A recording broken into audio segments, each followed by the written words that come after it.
Madam जिस तरीके से मैडम बीजेपी ने अयोध्या का बदला ट्रायल से लेने के लिए कहा था, क्या समझती हैं? मैं समझती हूँ कि ये ना यहाँ बदला ले पाए और ना ही ये कानपुर में बदला ले पाए, जिस तरह की बातें कही गई थी।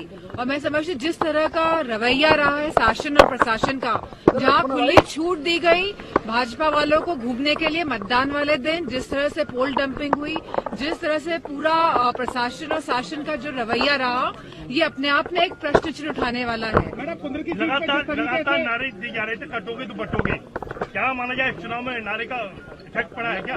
अब ये बात तो समाप्त हो गई है। अब जो बात है वो अब वापस हमारे युवाओं के रोजगार पे, नौकरी पे, हमारे किसानों के खेत की जो बोरी जो नहीं मिल पा रही है, जिस तरह का भ्रष्टाचार है, उस पे आ गई है। मार्जिन कब रहा? 9 सीटों में से 2 सीटें समाजवादी पार्टी जीत पाई है। हम लोग आकलन कर रहे थे कि 5 सीटें जीत लेंगे, लेकिन प्रशासन के रवैये से और जिस तरह जो खुलेआम छूट दे दी गई थी भारतीय जनता पार्टी वालों को, लेकिन एक बात तो निश्चित है कि भारतीय जनता पार्टी कहीं ना कहीं डर रही है और इसीलिए पूरा पुलिस और प्रशासन का प्रयोग कर रही है।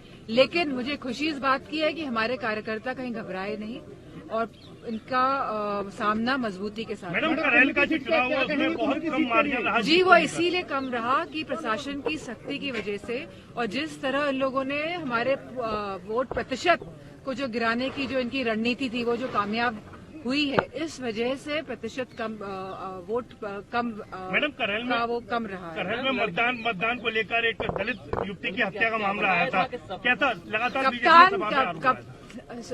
बीजेपी वाले खाली अफवाहें फैलाने में माहिर हैं और जो जमीनी स्थितियां हैं उनमें परिवर्तन ला नहीं सकते ये लोग। कुंदर की सीट जिस तरीके से सपा के लिए सुरक्षित थी सीट मैडम, और वहाँ ये बहुत ही अनफॉर्चुनेट है कि जिस तरह ये डेमोक्रेसी है, जो लोकतंत्र है, जिस तरह से लोकतंत्र में शासन प्रशासन और बल का प्रयोग करके इन लोगों ने उपचुनाव में सीटें जीती हैं।